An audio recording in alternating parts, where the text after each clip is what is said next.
pour moi, en tout cas, il y a 2 mondes.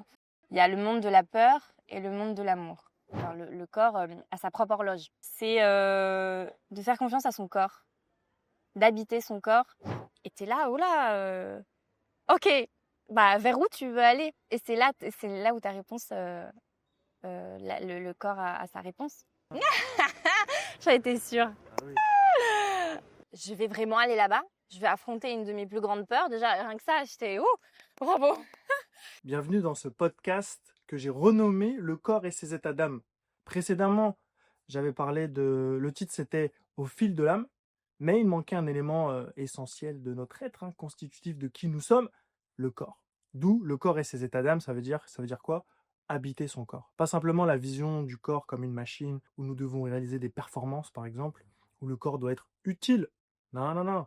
Le corps et ses états d'âme, ça veut dire quoi? Euh, Habiter son corps, être beaucoup plus en lien avec nous-mêmes, avec notre corps, avec ses perceptions, avec nos perceptions, avec notre environnement.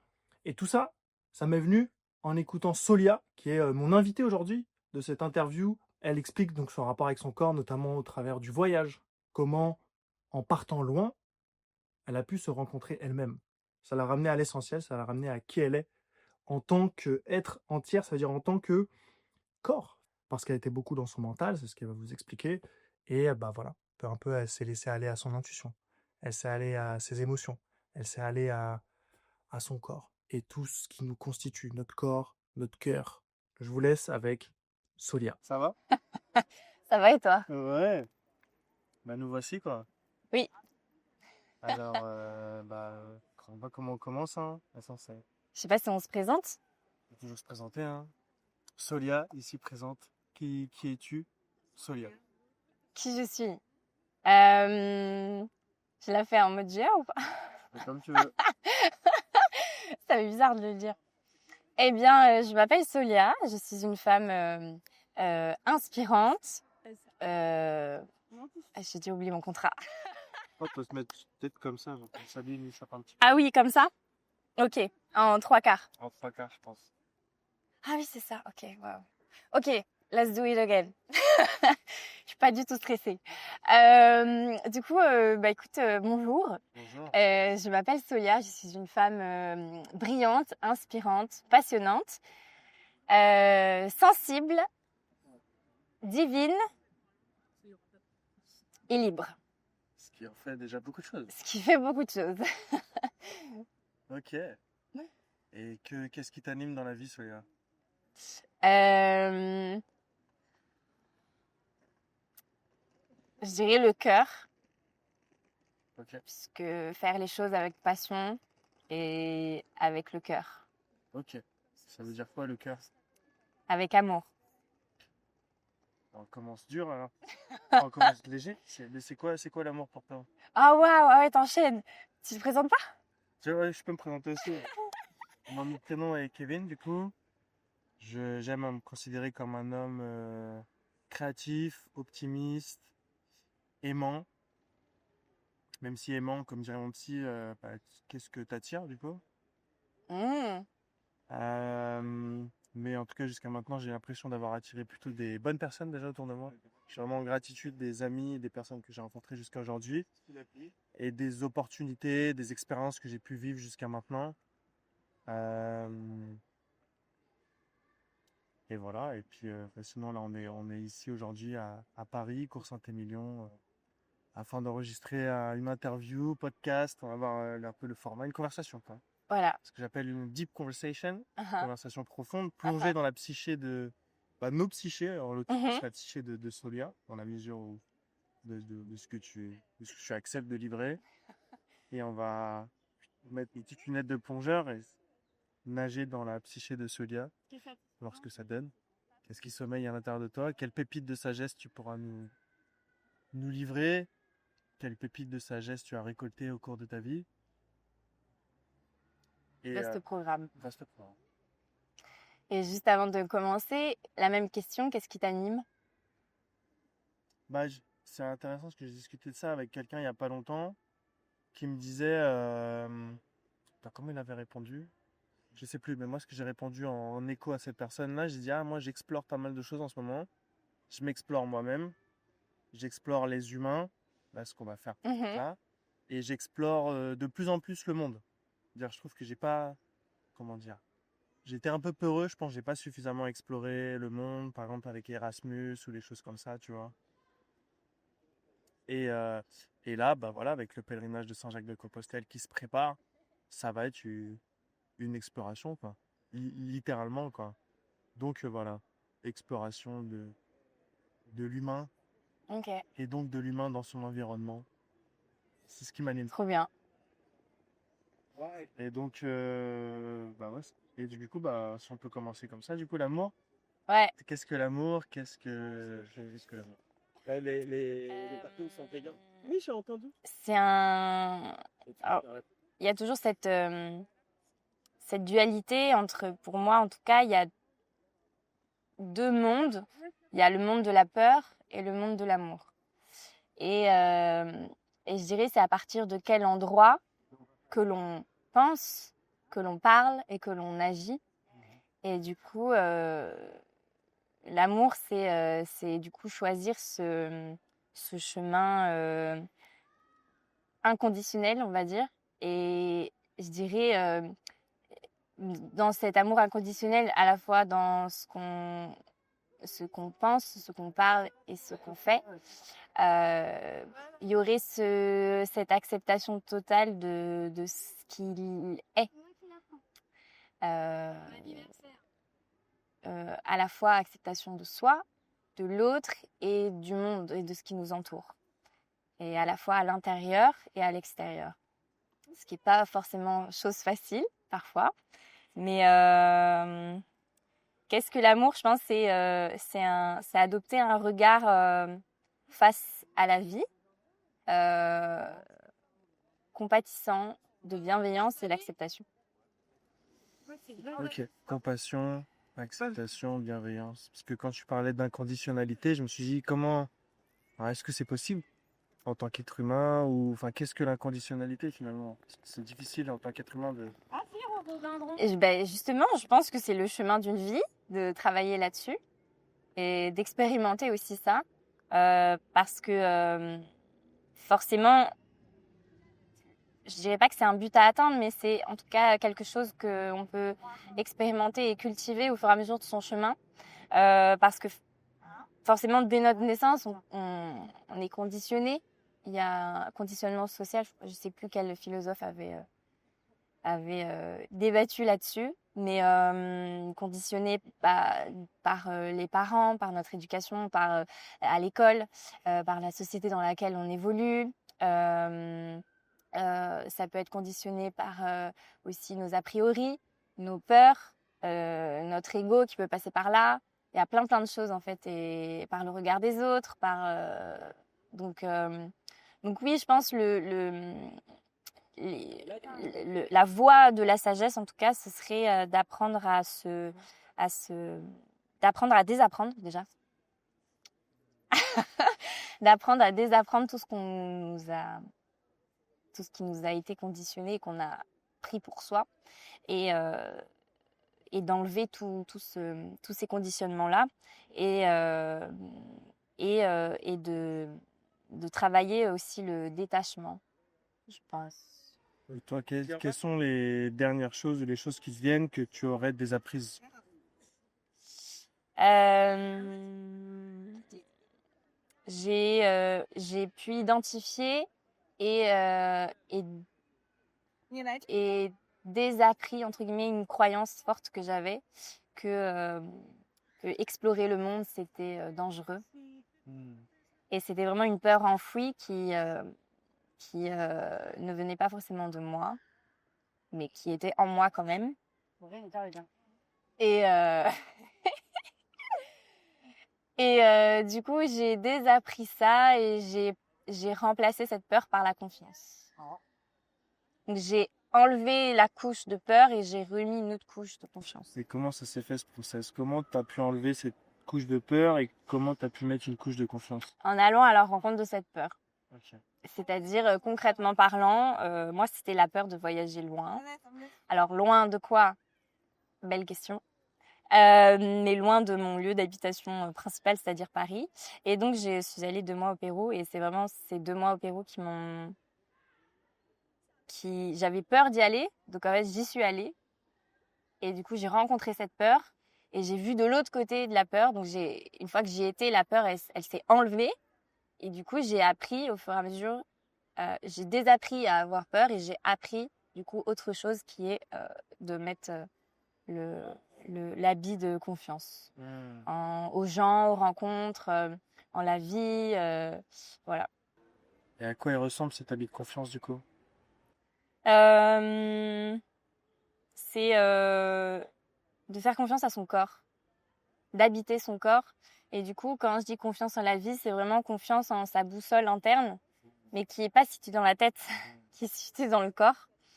Et c'est vrai qu'à chaque fois que j'avais un moment de doute ou de peur ou de panique pendant le voyage, je redescendais dans le corps et du coup, c'est lui qui m'indiquait où aller, ou quoi faire, ou qui écouter, etc. Donc, Tu te ouais. connectais vraiment à, entre guillemets, son intuition, quoi.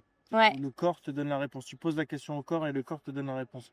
Oui, ou alors c'était reconnexion au sens, aux 5 sens. Ouais.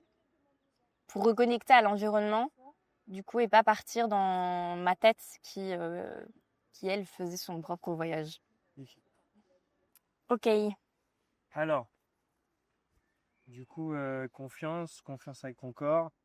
Ça veut dire que si maintenant tu as retrouvé, entre guillemets, enfin, tu chemines dans plus d'écoute de ton corps, Mhm. est-ce que ça veut dire qu'à un moment, tu n'écoutais pas ton corps?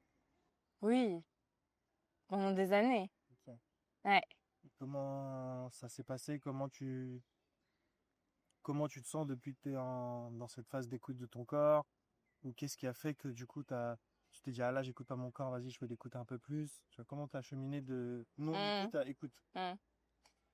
Je précise que je suis encore en chemin, hein. Oh, tu chemines. Je suis pas encore Bouddha. Mais en fait, avant, je sentais pas la fatigue. Mon corps était fatigué, mais je le sentais pas ni ne l'écoutais. Et du coup, ça, c'est notamment pour la danse, par exemple. Bah non, non, pas fatiguée. 25 heures de danse par semaine, 30 heures, non, pas fatiguée. Et en fait, je pense que j'ai tiré sur la corde. Et en fait, vraiment la fatigue, euh, et j'ai rencontré la fatigue du corps vraiment il y a à peu près un an et demi, 2 ans, où ça a commencé. Et je me suis dit, ah ouais, euh, il y a un truc qui bloque en tout cas. Et en fait, je me suis fait cette réflexion il n'y a pas longtemps que, ok, la tête, elle est jamais fatiguée, elle tourne tout le temps. Euh, mais si le corps n'est pas là pour, marcher avec la tête, bah, la tête, elle sert à rien. Enfin, la tête sans le corps et vice-versa, il n'y a rien qui se passe. Et du coup, je me suis fait la réflexion de, ok, c'est cool, dans ta tête, ça mouline tout le temps, etc. Il y a plein de projets.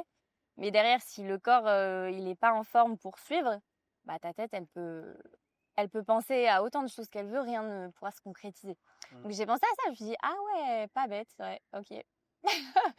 Et c'est apprendre aussi à déculpabiliser. Par exemple, si mon corps, il me dit, non, là, fais une sieste, en fait, en plein milieu de la journée. Avant, je culpabilisais de me dire, bah non, il faut pas, enfin, c'est pas le moment, c'est pas... En fait, sauf que pour le corps, s'il y a pas de... Enfin, le corps a sa propre horloge. Enfin, il s'en fiche qu'il soit minuit, midi, 14 heures. Enfin, il y a l'horloge biologique avec le soleil, le rythme des saisons, etc. Ça, bien sûr. Mais en soi, euh, le corps s'exprime et, euh, et voilà. Donc, apprendre à déculpabiliser aussi. Et, euh, et un travail aussi sur la productivité. Parce que je pense que j'ai un petit peu toujours des traces sur la croyance de il faut toujours être productif parce que si on fait entre guillemets rien de productif, bah du coup, ça sert à rien. Et du coup, c'est pareil, c'est une histoire de déconstruction, de comprendre, déjà, prendre conscience de ces croyances-là, les identifier avec des mots, parce que parfois c'est inconscient, souvent même, et ensuite apprendre à s'en détacher, ce que je te disais tout à l'heure, le détachement, et, et, euh, et du coup, voilà, se désolidariser de cette croyance-là, de regarder si elle nous sert ou pas aujourd'hui, et pour ensuite, si elle nous sert pas, ben, de l'enlever, d'apprendre à l'enlever, parce que quand ça fait des années et des années, bah, parfois, certaines parties de soi, on y est accroché. Donc voilà, je pense que c'est plus apprendre. Enfin voilà, c'est plusieurs briques, je pense, à assembler. Ce que tu dis avec les croyances, je le vois avec les émotions. Mhm. C'est de déjà reconnaître Mm. ou les sensations du corps. Tu vois. De reconnaître. euh, Déjà, c'est tout un taf, tu vois, comme tu dis, de vocabulaire, de la décrire ou de la cantonner ou de la juger. Ou par exemple, si je prends ce qui me concerne, je sais pas, la colère ou la tristesse, ah non, c'est pas bien. Tu vois, donc la reconnaître, c'est l'accueillir. Mm. Lui laisser la place. Parce que souvent, quand on dit c'est pas bien sur une émotion, du coup, on la laisse pas s'exprimer. Mais si on laisse pas s'exprimer, ah bah ça va tambouriner à la porte jusqu'à la défoncer en fait. Donc ouais, c'est l'accueillir, mais vraiment comme si quelqu'un venait chez nous, on ouvre la porte et on l'accueille. Prendre un temps de. Peut-être, tu sais, comme les croyances, tu prends un temps d'échange avec Ouais. elle, de viens, on va parler un peu, qu'est-ce que tu as à me dire. Ouais, tu l'invites sur le canapé, tu lui sers un thé, voilà quoi. Prendre un thé avec, comme disait Roberto, prendre un thé avec, ou lui disait prendre un café avec son émotion. Ok, Prendre un thé j'aime avec. bien, j'aime bien. C'est ça en fait. Et comme tu dis, enfin, vis-à-vis des croyances, c'est la déconstruire. Et là, les émotions, c'est aussi prendre le temps d'aller chercher ce qu'il y a derrière. Mhm. Tu sais, j'ai fait ce taf il y a pas longtemps. Une fois, je ressentais, je sais plus, pour quelle occasion, dans une méditation, je sais pas quoi, il y a un truc qui pop. Ah ouais, putain, c'était bref. J'ai cheminé avec le breathwork, tu vois, et Ouais. durant le breathwork, je me suis rendu compte que, ok, je cherchais de la reconnaissance de mes parents, mais, mais j'ai eu des clics que, en fait, moi aussi, enfin, dire, par exemple, durant le breathwork, t'as la Pauline, en l'occurrence, elle nous disait, dites ce que vous voulez-vous entendre, tu vois. Je Mhm. disais, je sais pas, je suis fier de toi, je suis fier de toi, je suis fier de toi. Et en fait, à force de le répéter en pensant à mon père, au bout d'un moment, je me suis dit, au début, c'est ok, c'est mon père qui me dit, je suis fier de moi, des genre, ah, moi, je suis fier. Mhm. Mais après, j'ai des clics de, ah, mais moi aussi, en fait, j'ai envie de lui dire, je suis fier de toi, mon père. Et j'ai eu comme un déclic de, en fait, enfin, à partir de l'adolescence, j'ai moins été fier de mon père, tu vois. Oh waouh, c'est puissant. Ça s'est inversé en tout cas dans le dialogue. Tu vois, ce que je vois avec un de mes potes, qui est admiratif de sa mère, tu vois. Et moi, je me suis dit, putain, je suis pas, en tant qu'adulte, en tout cas, je suis pas admiratif de mes parents, tu vois. Mm. Et ça a laissé un vide. Mm. Ça, c'était au Bressoir, et quelques jours après, quelques semaines après, je reviens là-dessus. Je me suis dit, ok, comment travailler ça, tu vois. Et en fait, j'ai travaillé la colère, donc je suis remonté à 25 ans, 23 ans, 24 ans dans ce zoo-là. Dernière embrouille avec mon père, tu vois. Et je la travaille, c'est-à-dire je l'accueille, j'ai ok, comment je me sentais à ce moment-là, qu'est-ce que j'aurais pu dire à cet âge-là. Et c'était difficile de faire la part des choses entre moi, 33 ans, qui dit des choses, et je dis, Mm. ouais, mais j'avais pas les outils à l'époque, tu vois. De reconnecter, évidemment, j'ai pleuré juste en réussissant à me reconnecter à mon moi de 23, Mhm. 24 ans. Donc j'ai fait le taf, entre guillemets, ça a libéré l'émotion. Et après, bam, ça m'a reprojeté à 7 ans environ, quand j'admirais mon père. Oh Tu vois, j'ai waouh. retrouvé des sensations de, ah, Ok. tu vois, ok, 7 ans en fait. Ça. Et c'est ça, enfin, comme j'ai vécu à ce moment-là, ça a pris une bonne heure, je pense. Mais tu vois, c'est un taf à prendre. Ouais. Bon, est-ce qu'on prend une heure tous les jours ou pas pour faire ça, c'est une autre question, mais tu vois, de prendre un temps de, ok, il y a l'émotion, vas-y, je l'accueille, tu creuses, tu essayes de faire la part des choses entre, ok, c'est moi de 33 ans qui parle ou c'est moi de 27 ans. Et puis, quand tu pop, bah, ça t'emmène encore plus loin à 7 ans. Enfin, c'est un délire, tu vois. Mais tu sais pas où ça va t'emmener, en fait. C'est ça aussi. C'est d'avoir confiance dans le truc. Et tu dis, bon, ok, je suis où? Ok, j'accueille. Et effectivement, parfois, tu t'y attends pas et tu retombes dans un truc que consciemment, t'avais oublié. Ouais, Mais que c'était toujours là. ouais. T'as unlock une pièce. C'est ça. T'as fait péter un cadenas. Non, franchement, c'est fou. Ça me dit C'est puissant. un mec que je lis beaucoup en ce moment, là, Louis Sansa, Uh-huh. un chaman. Enfin, non, j'appelle ça un sage, tu vois, il a plein de casquettes aussi. Et il dit ça, il dit on a plein de mémoires à l'intérieur, mais notre tâche, entre guillemets, c'est d'aller les raviver. Mhm. D'aller raviver ces mémoires et toutes les sensations de notre corps aussi. Et juste, il appelle ça le contact, tu vois. Il appelle ça la voie du sentir. Ok. Tu prends contact avec amour. Juste, tu contactes. Au début, tu sentiras rien, mais tu contactes. Et à un moment donné, la connexion va se faire. Et comme tu dis, unlock un truc qui va venir et bam, la grâce arrive. Tu vois. Et du coup, la voie d'accès, c'est ton corps. Ouais, clairement. Mm. Clairement. Ok. C'est ça. Et tu vois, ça me fait penser à ça quand tu as dit à l'instant, tu sais pas où ça te mène. Tu vois. Mm. C'est comme le voyage, le cheminement de l'âme. Et pour faire le lien avec ce que tu as vécu, du coup, est-ce que tu as envie de vivre, dont tu voulais parler aussi, tu vois, le voyage, quoi, physiquement parlant. Ouais. Eh ben, j'ai toujours. Ça me fascine ces réflexions parce que pour moi, tant que n'importe quoi, tant que tu l'as pas expérimenté par ton corps, il n'est pas assimilé. C'est comme.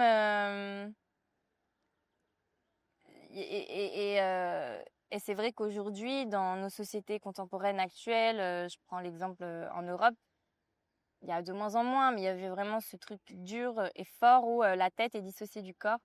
Et du coup, je trouve que n'importe quelle expérience de vie, tant que tu l'expérimentes pas, enfin, clairement par le corps, il n'y a pas le tampon de, ok, vécu.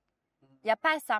Et du coup, un voyage, si on prend l'exemple d'un voyage, tu peux l'imaginer autant de fois que tu veux dans ta tête, tant que ce voyage ne t'a pas physiquement traversé dans tout le corps, que tu n'as pas mis le pied sur ce continent, que tes yeux n'ont pas vu, que ton nez n'a pas senti, que tous tes sens, du coup, les sens, c'est pas à travers la tête, c'est à travers le corps, ils n'ont pas été traversés par cette expérience, tu vis pas la chose, en fait. Et je trouve ça fascinant. Parce que, bah, par exemple, mon voyage, oui, alors je l'ai pas beaucoup imaginé en amont parce qu'il y avait beaucoup de peur. Donc en fait, enfin si, j'ai imaginé, mais les pires scénarios. Et, euh, et en fait, arrivé sur place, rien de ce que j'avais imaginé ne s'est produit. Et surtout, il y avait même si, par exemple, j'ai plusieurs soirs au cours du voyage, j'avais écrit le programme pour la suite, pour organiser mes journées, les jours, les transports, etc. Quelle ville je voulais aller, etc.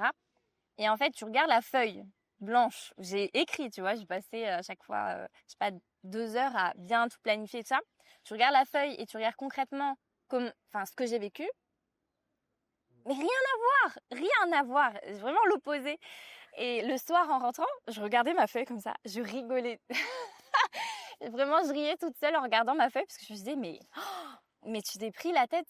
Et vraiment, j'aime bien cette expression parce que pour le coup, c'est vraiment ça. Je me suis pris la tête, donc ça chauffait là-haut. Et vraiment, au moins, tu vois, vraiment avec des tableaux, comparer les prix, tout ça, bien, tu vois, mentaliser.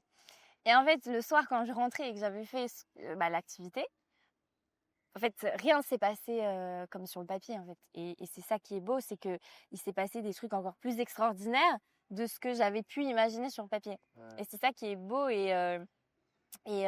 c'est ce lâcher prise aussi. Ouais. Et en voyage, ouais, j'ai vraiment cette image de ça.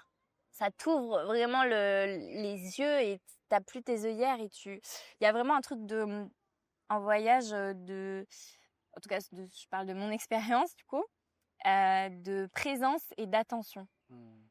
C'est-à-dire que tu es attentive à tout ce qui se passe autour de toi, ton environnement, parce que comme tout est nouveau, il y a une espèce de curiosité enfantine qui revient Et du coup, enfin, en tout cas, c'est comme ça que je l'ai vécu. Il y a vraiment à l'écoute et attentif à chacun de tes sens.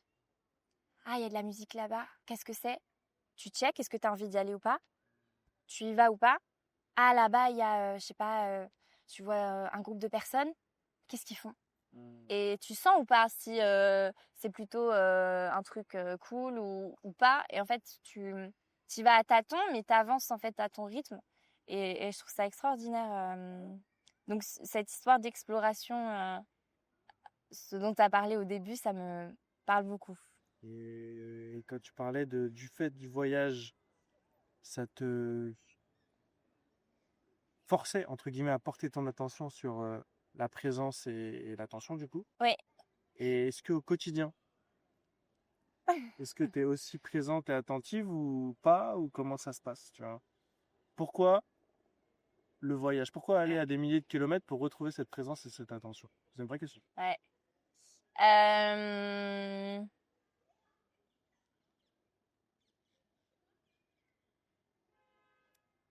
Alors, c'était pas forcément dans ce but-là que j'allais là-bas.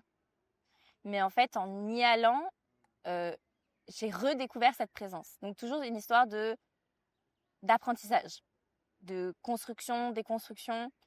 Et moi, je savais pas ce qu'il allait avoir là-bas. Et en fait, c'est marrant parce que c'est une double écoute. C'est une écoute du monde extérieur. Mais du coup, comme il y a un aller-retour entre l'extérieur et l'intérieur, où par exemple, ok, cette rue, j'y vais ou j'y vais pas. Et du coup, tu prends le temps de te poser. Ah, t'as envie d'y aller là-bas. Ok. Tu demandes à ton corps. Il y a une écoute vers l'extérieur, une écoute vers l'intérieur. Et si les deux, c'est ok, on y va. Et s'il y en a un des deux, c'est pas ok, on y va pas. Il y a pas de. C'est marrant parce qu'il y a vraiment cette notion de pas d'entre-deux. C'est soit oui, soit non. C'est clair et net et précis et c'est le corps qui a la réponse. C'est pas ma tête, ah, je vais faire ci, ça.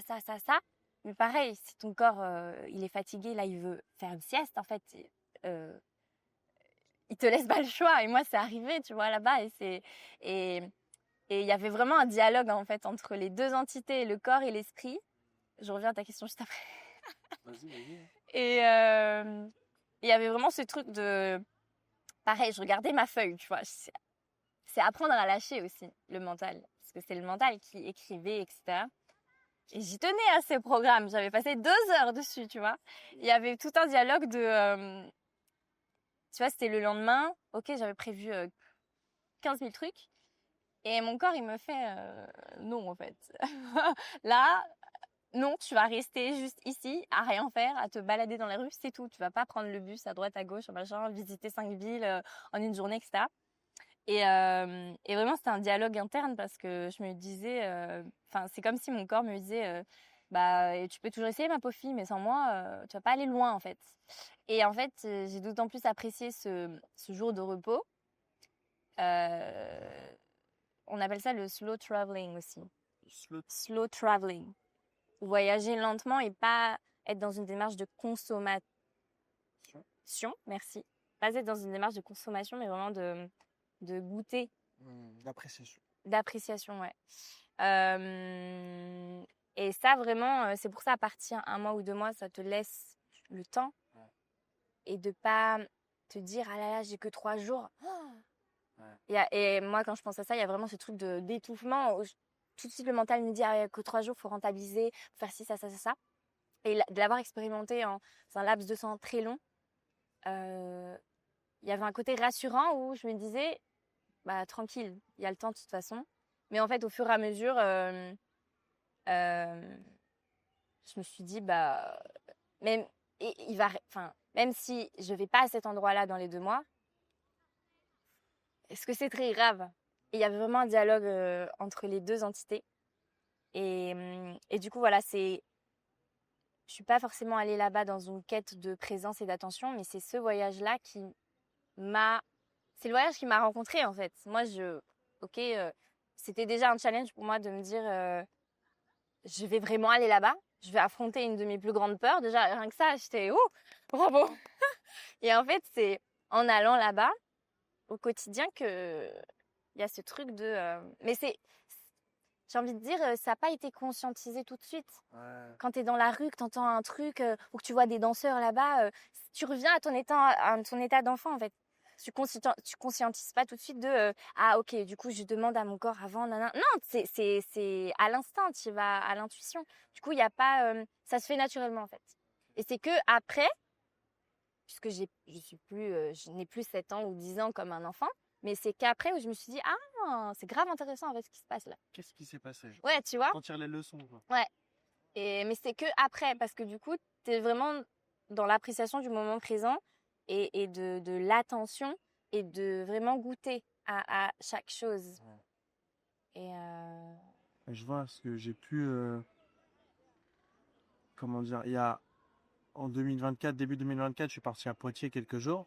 Rencontrer quelqu'un via Instagram, ça fait des années qu'on se parle et c'est la première fois qu'on se voit en vrai. ouais. Là aussi, tu vois, il y a un peu le rapport virtuel réel ça matchait bien en ligne, mais est-ce que quand on va se voir en vrai, et puis bon, c'était des barres de ouf et tout, c'était incroyable.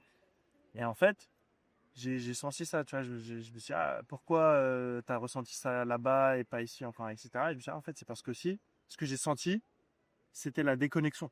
Hmm. Tu vois, en restant ici, tu as ta routine, tu as tes habitudes.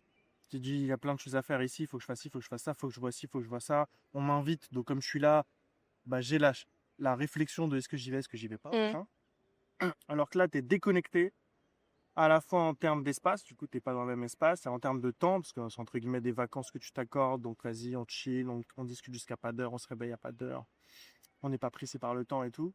C'est vraiment cette idée de déconnexion, de changer de milieu, qui fait que, ouais, à Paris, tu as tes habitudes, tu as les mêmes personnes que tu revois, les mêmes lieux que tu revois, comme si un peu les habitudes, elles étaient situées. Hmm. Une fois, il y a quelqu'un qui m'avait dit ça et j'ai trouvé ça très inspirant de se dire est-ce que les idées sont pas situées dans des lieux? Tu sais, tu as une idée dans un lieu, tu changes de lieu, tu plus l'idée. Tu reviens dans le lieu, tu as l'idée. Ah, au niveau de l'inspiration? Ouais. Ok. Bon, après, il y a aussi, ok, on peut mettre du rationnel dessus, de dire tu retrouves les mêmes sensations, donc du coup, ça reconnaît, mais Ouais. cette idée un peu, j'aime bien, poétique, de Ouais. dire l'idée dans un lieu. Tu changes de lieu, tu plus l'idée, tu reviens dans le lieu, tu as l'idée. Oh putain. Donc d'où l'idée aussi, c'est le cas de le dire, de changer, de visiter des nouveaux lieux Ouais. pour Pour avoir d'autres idées. avoir d'autres idées. Ouais. Mais juste pour venir sur la question de la présence, j'ai l'impression tu me demandais dans mon quotidien. Ouais. J'ai l'impression d'être plus présente et dans mon corps et avec attention quand je suis en voyage que quand je suis, par exemple, à Paris. Pourquoi? Bah, je ne sais pas. Je pense que avant, nous étions nomades. Donc, je pense que j'ai un peu gardé cette part-là de moi et j'ai vraiment ouais, ce truc de mouvement constant, mais en respectant son rythme. Pas une course, mais toujours un mouvement.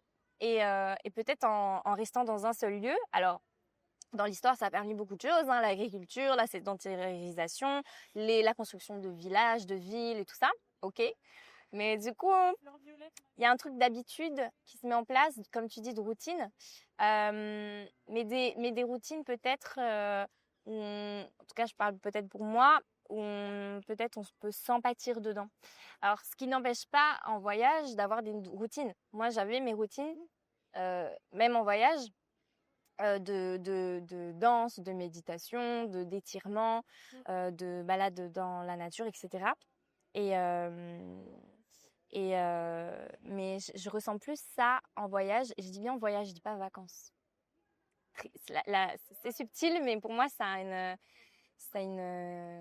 importance. Et il y avait une citation que j'aime bien, qui dit les touristes, donc associés aux vacances, les touristes sont là pour échapper, entre guillemets, à leur vie. Alors, c'est en anglais de base, la citation. Après, c'est une généralité, bien sûr.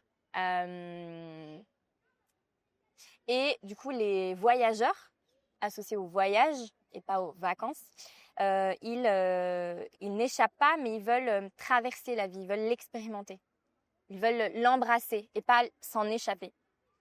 Et c'est pour ça que je dis voyage et pas vacances, parce que pour moi, c'est vraiment différent, les deux notions.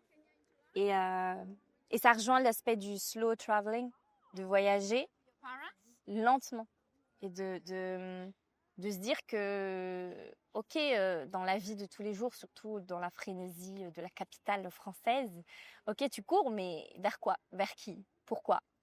Et toutes ces questions, en fait, quand tu pars ailleurs, non seulement moi j'ai eu des idées là-bas que j'ai pas eu ici, comme tu dis, une idée sur un lieu, mais je trouve que ça te permet de réfléchir sur de là où tu es parti, physiquement parlant, et aussi au niveau de tes croyances, tes peurs, etc. Et de te dire, ok, ça remet en perspective ton quotidien en dehors du voyage. Tu sors de ton quotidien pour le voir d'une autre manière. Ouais. Le fait que tu en sors, tu peux le voir. Tu es dedans, tu le vois pas. Oui. C'est ok. Ouais. Et en fait, la vie que je menais très, enfin, je me sentis beaucoup en paix en fait là-bas. Et c'était pas forcément plus lent, mais c'est plus dans voilà l'appréciation des choses, ne pas consommer les choses, mais reconnexion à ses sens, etc. Tout ce qu'on a évoqué.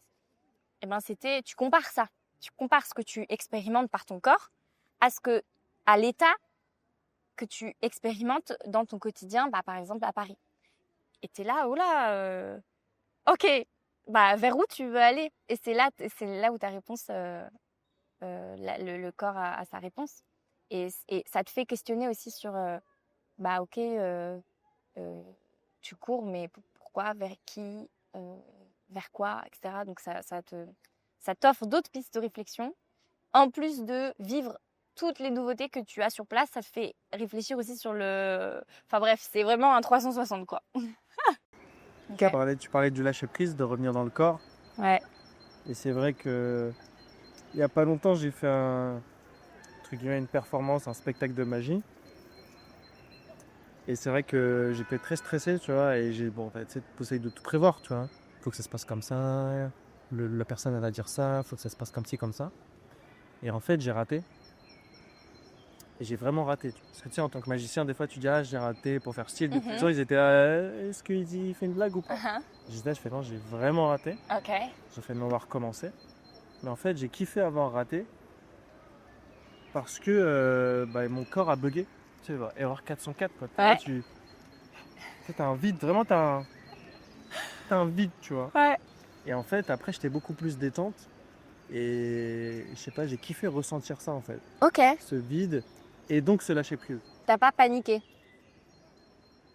Je sais pas trop. J'ai pas l'impression, en tout cas, j'ai pas retenu ça.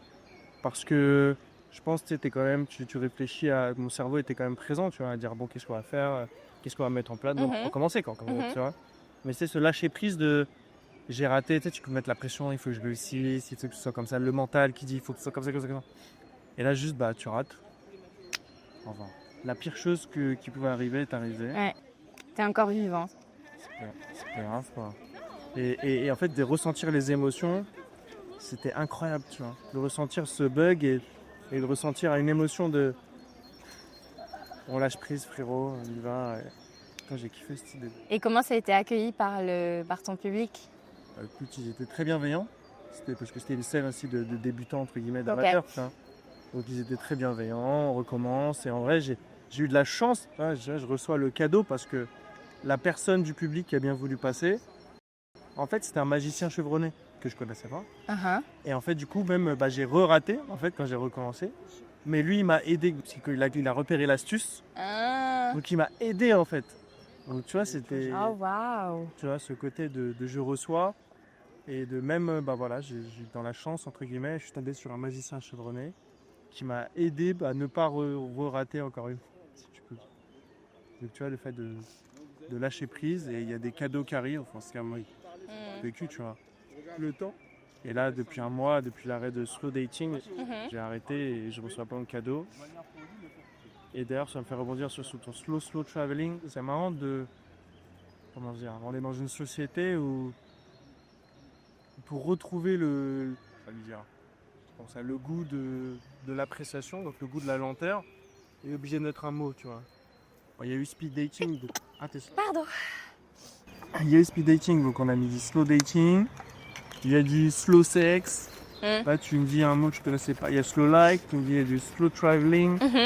C'est intéressant, tu vois. Tu peux avoir tellement dans le mind, tellement inceptionné, tellement dans une idéologie où il faut fast, on enchaîne.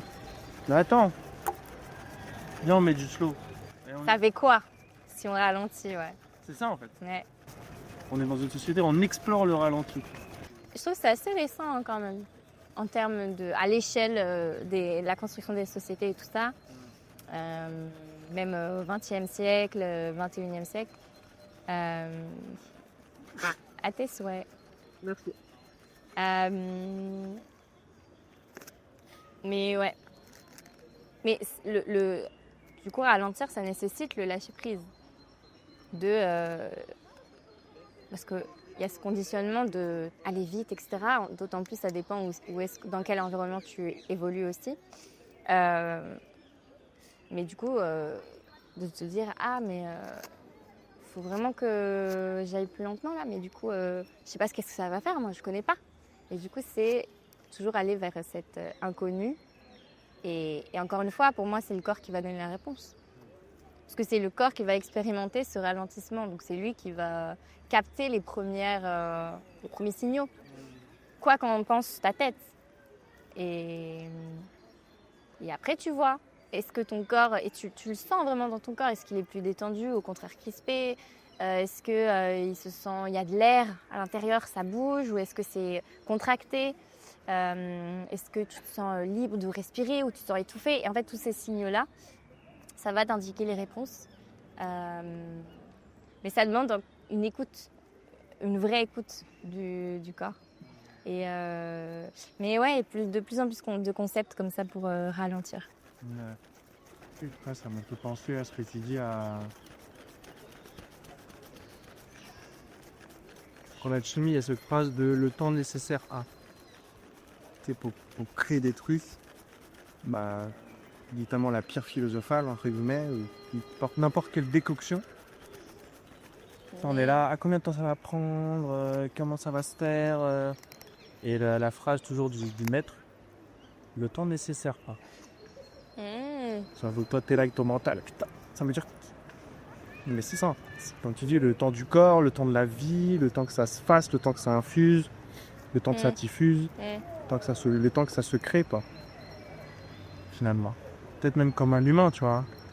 Ok, on dit il y a 9 mois, tu vois, le temps de la fécondation du bébé il sort. Mais en vrai, l'humain il n'est pas fini, quoi. Donc le temps nécessaire pas. Est-ce qu'on peut dire en 9 mois l'humain il est créé? Est-ce qu'on peut dire en 5 ans l'humain il est créé? Est-ce que même en 33 ans l'humain il est créé? On sait pas, le temps nécessaire. Ouais. Il y a toujours aussi, tu vois, ça me fait penser dans les recettes de cuisine, on met toujours le temps de préparation, temps de cuisson. Comme ça, les gens, ça va, c'est 15 minutes. Ah, c'est 40 minutes. Et je trouve que ce serait intéressant de faire une recette, tu dis pas. Et tu mets ni les quantités, ni le temps. Parce que du coup, à quoi tu fonctionnes? Parce que les quantités, quand on marque 200 ml d'eau, alors on va prendre le verre, on va verser à 200, il y a le trait, ok, c'est bon, tac, ok. Mais qu'est-ce qui se passe? C'est le mental qui agit. Ah, c'est écrit, ok, il y a le trait, je respecte bien le truc, ça peut pas rater. Mais si on enlève ça, si on te dit, mets du lait, bon, avec peut-être une fourchette, tu vois, c'est pas entre une goutte et 3 litres, mais du coup, pour moi, dans cette expérience, qu'est-ce qui va se passer? C'est que tu as deux choix. Soit tu paniques et que tu fais, entre guillemets, n'importe quoi, tu sais pas où aller. Ou au contraire, tu suis une autre voie. Et c'est la voie de l'intuition. Et tout simplement, c'est la voie aussi de... tu passes par tes sens. C'est bête à dire, hein, mais juste tu goûtes. Ah, il manque un peu de tel ingrédient. Je vais rajouter non, là, il manque ça, il manque ci. Du coup, tu vas pas suivre la recette établie par quelqu'un d'autre, tu vas suivre ta propre recette. Et je sais pas, moi, pour l'exemple de la cuisine, mais Et pareil, de pas se dire, bah ok, c'est tant de minutes, tant de machin. Parce que qu'est-ce qui se passe, tu vois, si on fait cuire du riz et que, ok, on met un timer ou quoi. Je dis pas de le faire tout le temps, hein, mais ça peut être intéressant comme expérience. On met le minuteur, on s'en va. Mais du coup, on n'est plus présent à ce qui se passe. On n'est plus présent à regarder le processus. On n'est plus présent pour goûter. Ah, finalement, j'aime bien quand il est un peu dur. Ah, finalement, j'aime bien plutôt quand les grains ils sont un peu plus à la cuisson thaï ou japonaise ou n'importe. Du coup, je vais plutôt arrêter là. Je vais laisser un peu cuire un peu plus longtemps. Il y a vraiment du coup cette écoute et cette attention. Et je trouve qu'il y a aussi l'intention derrière. Parce que du coup, tu es présent pour le riz que tu vas mettre dans ton corps. Alors que si tu pars, tu vas faire autre chose. Tu es plus focus sur je me prépare à manger, je vais nourrir mon corps. Et je trouve ça intéressant de travailler sans les quantités et sans le temps. Bah, l'alchimie, c'est ça. Hein. L'alchimie, c'est que des process où, même quand tu lis des bouquins d'alchimie, tu comprends rien parce que c'est fait exprès. Ok. Patrick Bourrin-Stenas, qui est mon maître de Metz, qui dit tout le temps ça, par mon maître, celui que je suis. Il dit ça, il dit les livres sont pas faits les livres d'alchimie sont pas faits pour t'apprendre des trucs, qui sont faits pour te mettre dans un état. Ah, ok. Et j'ai kiffé, tu vois. Je me suis dit, ah putain, c'est pas mal. Peut-être qu'il y a pas mal de bouquins comme ça.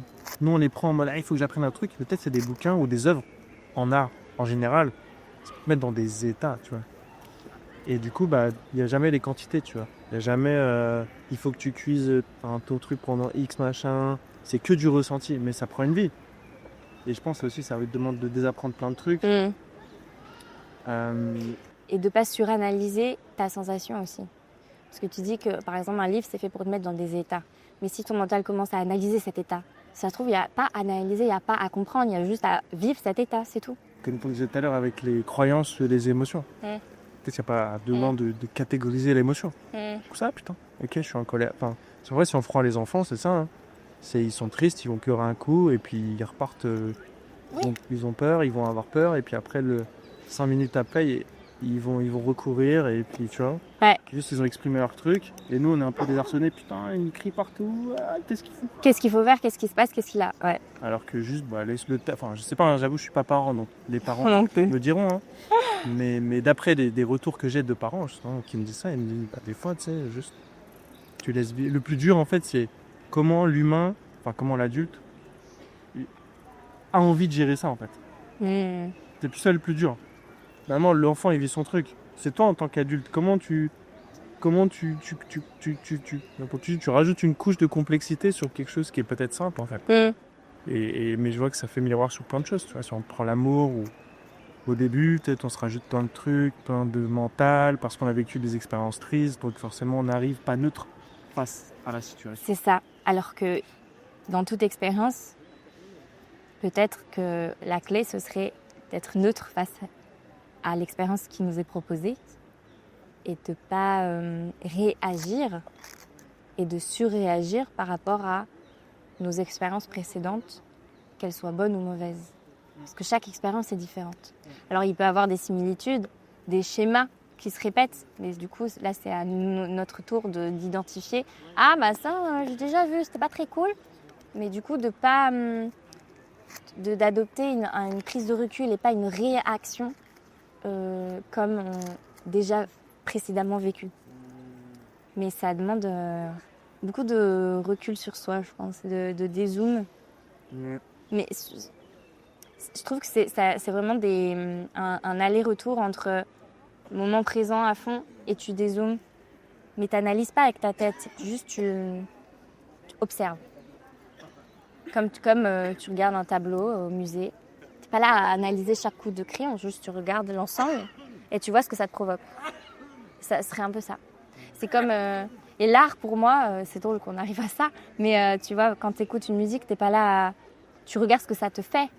Quelle sensation ça te fait, quelle mémoire ça t'amène, etc. Donc tu l'entends de loin, parce que tu sais pas, tu écoutes. Mais du coup, tu n'es pas dans l'analyse du morceau, tu es dans le ressenti du morceau que tu es en train d'écouter. Et du coup, ce serait un peu pareil avec les événements et les expériences.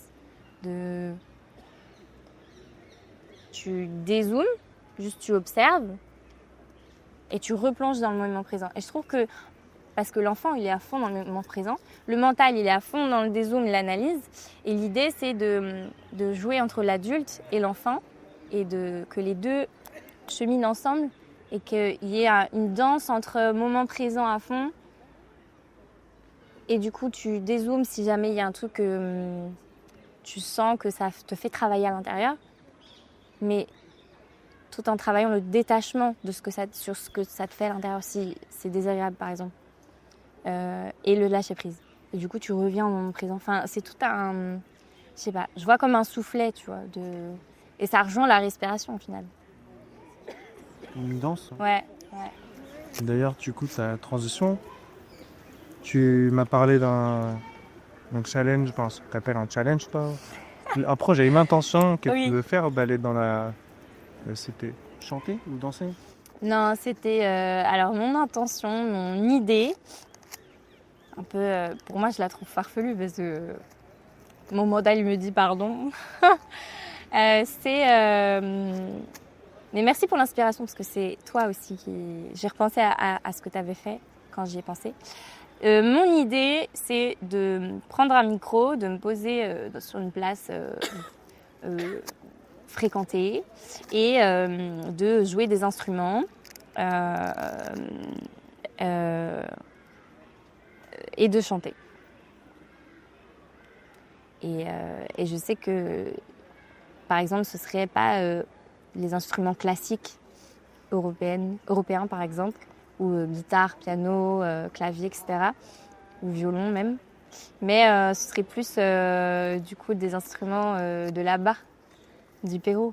Donc ce serait flûte péruvienne et tambour. Ok.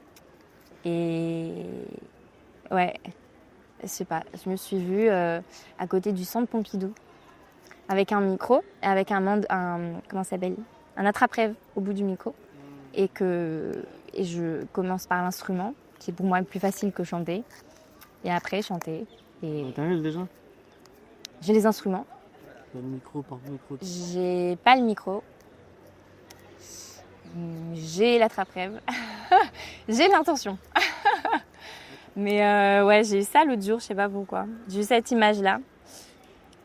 Et la première chose qui m'est venue, c'est ah bon? Bah non. Et du coup, la réponse à ça, un peu marrante, ce serait de dire ah bah si du coup. Comme c'est non, bah on y va. Dans le sens où, comme c'est une peur, bah vas-y viens, on toque à la porte de la dame. C'est un peu comme le voyage, tu vois. Ah bah non, j'ai super peur d'aller là-bas. Bah vas-y viens, on y va. Mais parce que c'est pas une peur rationnelle. Tu vois, si dans la rue tu ressens vraiment de la peur parce qu'il se passe un truc, tu vois, dangereux, oui, évidemment, on n'y va pas. Mais là, comme c'est une peur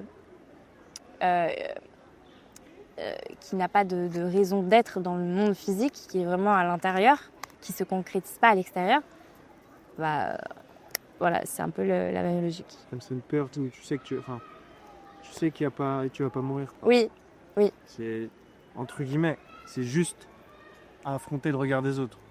C'est tout un sujet, mais tu sais que physiquement tu vas pas mourir. Bah écoute, c'est même pas le regard des autres en fait, c'est vraiment la peur de m'exprimer, Ok. C'est-à-dire? de sortir ma voix. Parce que la peur du regard des autres, en tant que danseuse qui a fait plein de représentations sur scène et tout, bah tu vois, c'est même pas ça qui m'effraie le plus. Après, je sais que si j'exprime par la voix, là j'aurais peur parce que c'est un moyen d'expression que je ne connais pas. Dans le sens où la danse ou la musique, je me, entre guillemets, cache derrière. Parce que c'est pas moi directement qui parle, qui exprime un message. C'est mes doigts sur la corde de guitare, c'est mon corps quand il danse, etc. Là, vraiment, le fait de chanter, oh mince, mais du coup, les gens, ils vont m'entendre. Mais du coup, je vais les déranger. Mais du coup, si je chante, je vais les déranger dans leur journée. Donc tu vois, c'est même pas le regard des autres, c'est vraiment un truc juste de pure expression et mais je veux surtout pas les déranger, tu vois. Ok, donc c'est pas tant la peur d'être jugé ou Non, même pas. C'est ça qui est faux. Parce qu'en général, le plus commun, c'est ça. C'est s'exprimer en public, hein. La peur du regard des autres, la peur d'être... C'est lié à la blessure du rejet. Et là, en regardant le truc, c'est même pas ça. C'est la peur de t'exprimer Ouais, et de que les gens vont t'entendre. ouais. C'est même pas que les gens comprennent ce que tu dis ou quoi, c'est ce que les gens t'entendent pas. Ouais. Donc j'avoue, j'ai pas encore creusé le fond du fond de cette peur-là. Mais c'est même pas la peur du regard des autres. C'est un truc bizarre, ouais. Je pense que tu peux le faire tant. J'en étais sûre. Ah oui.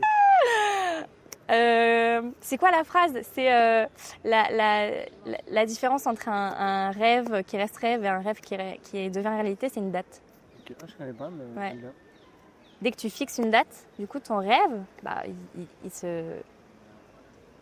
une date, donc allez, quoi. Donc c'est pour ça que donc quand? Eh bien, je ne sais pas. Je ne sais pas, c'est pas une réponse, mais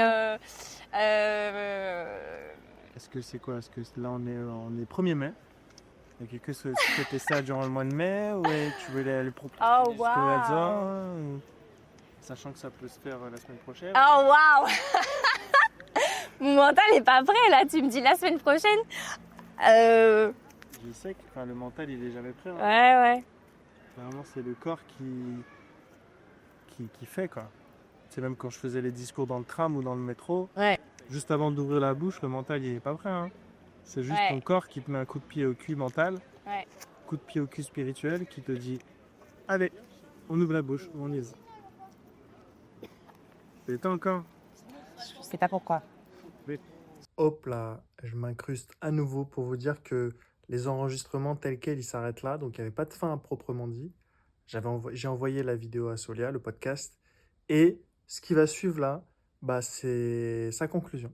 Donc, pour faire une conclusion en bonne et due forme, qu'est-ce qui s'est passé depuis 1 an? De fait, elle est revenue au Pérou. Elle va vous raconter cette expérience un petit peu. Ensuite, va suivre, donc il y a beaucoup de surprises pour la fin, son ressenti lorsqu'elle a vu le podcast.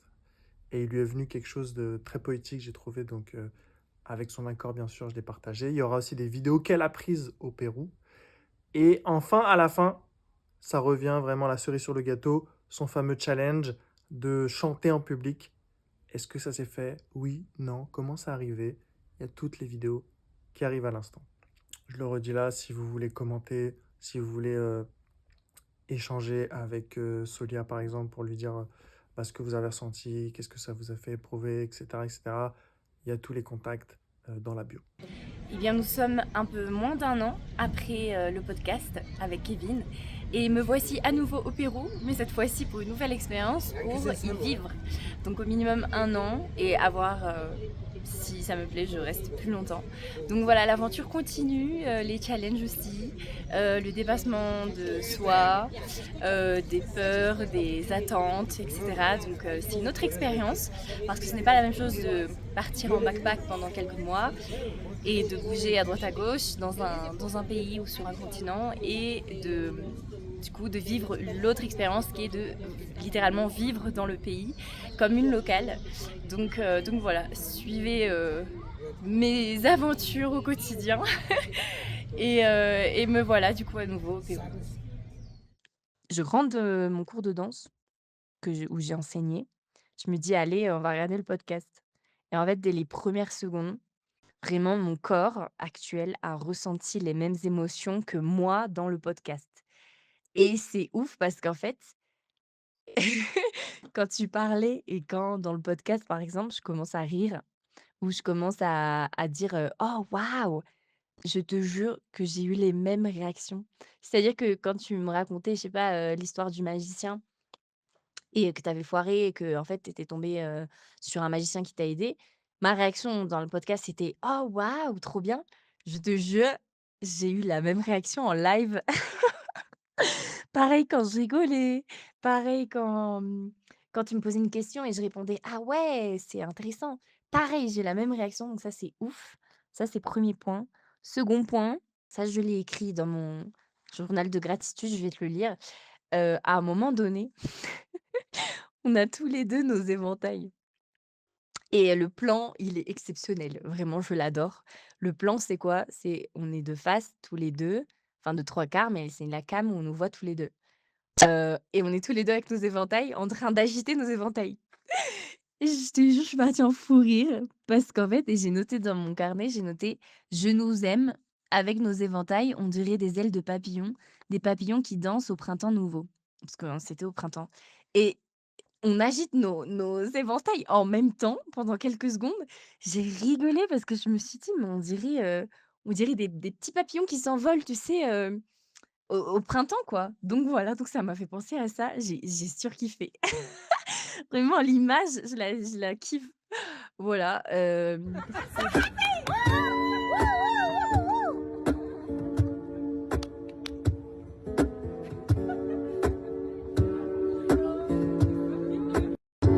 Stay with me, 'cause you're all I need. This is love, it's clear to see. But darling, stay with me. Why I'm so emotional. När det snarare ryggen som ska slå. This is love, it's clear to see. But darling, stay with me. Thank you so much. Oh wow. Thank you. You did it. I did it. It's a music school, Sergio Lamas. It's contagious because you have a good energy. Yeah. Yeah. Thank you so much. Thank you. Your voice is so. In this series, we've got one life and one only. Something happened tonight. I'm in Paris currently, and I've spent the whole evening in the Pont des Arts at the very center of Paris, and something happened, which means there was a singer who sung from 6 p.m. I think, and he just stopped right now, and some people were singing along him, and I was so scared, but I wanted to try absolutely. I wanted to sing with him, and I just asked like, can I sing with you like for a song? And he just say yes, choose your song. And he let me like 2 minutes break to choose, and I did sing. I did sing with him along the Seine River, and on the Pont des Arts, which is like a great symbol for artist, I think, by his name, yes. But I did it. I can't imagine that I have sung in the Pont des Arts in Paris like a real singer, a real artist. And yeah, such an amazing path and such an amazing moment. So we've got one life. Choose your moments, take them, and fulfill your dreams, and live 100, 1000%. Yay!